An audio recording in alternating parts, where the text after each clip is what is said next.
I thought practice was good today. A lot of energy out there. The guys are excited to play. We just got to make sure we have the game plan down pat so we can play as clean a game as possible and execute well.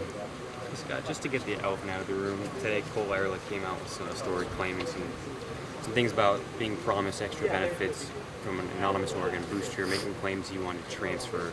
Are you surprised? I got nothing to say about that.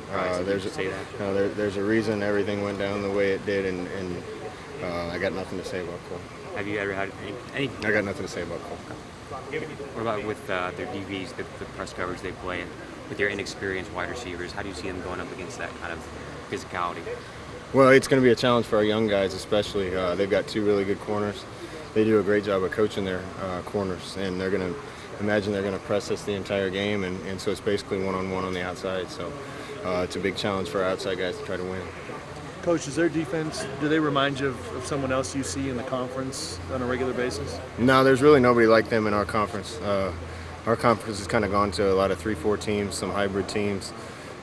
These guys are kind of different than what we face week in and week out. So it's a good challenge for us. Makes it tougher to prepare for them, would you say, from that standpoint? It shouldn't be tougher to prepare for them, except we just don't see four down as much as most people, and they play their quarters a little more aggressive and a little different than other people. So it's a little bit different, and there's some quirks to any defense we play. Are they an attacking defense? I mean, are they going to come after Marcus? I mean, what do they do from that standpoint? Yeah, they don't do a lot of stuff. I imagine we'll get some new wrinkles, but they are what they are. They just know what they're doing. They play fast and they play aggressive.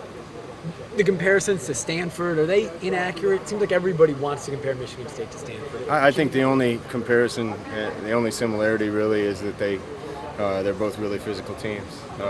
Both those two teams do a good job of getting their guys big and strong and running to the ball and hitting. And I think comparisons really end there. They're different offensively and they're different defensively.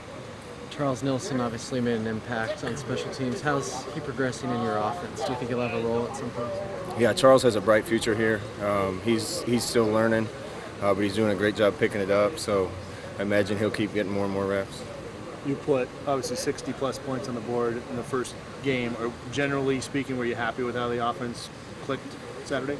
I think generally speaking, I was pleased. I thought we executed really well considering we have young guys playing and it was the first game. This is going to be an entirely different test. I think South Dakota is a good team. I think they're going to win a lot of games from 1AA, but obviously this is a little bit different level of opponent. Alfred said on Sunday he expects a kind of exponential boost from game 1 to game 2 in the learning curve and what guys know and how they execute. Are there any young guys that you kind of want to see a market level improvement from this week? No, I want to see a market level improvement from everybody. We're going to need to bring our A game if we want the outcome to be what we want it to be. Coaches say you make your biggest improvement between game 1 and game 2, so I'm sure that's true of both teams. Scott, do you enjoy going against a defensive coordinator of this caliber and the head coach as a defensive guy? Do you like these matchups to challenge yourself? Yeah, I mean, these guys are one of the best at doing what they do. I got a lot of respect for Coach D'Antonio and Coach Narduzzi. They're a top defense every year, so that's a credit to their coaching staff and what they put together there. So anytime you play in a game like this, somebody's got to win, somebody's got to lose, and it's going to probably come down to who executes better and who takes care of the ball. I know you watch film, obviously, on them and their opponents and everything, but do you pick up the phone and call, guys on other opposing staffs to try to, do some recon that way on how they attack that defense, that sort of thing, or how do you handle that? Yeah, there's always calls to people that have played an opponent, particularly when you're not familiar with an opponent.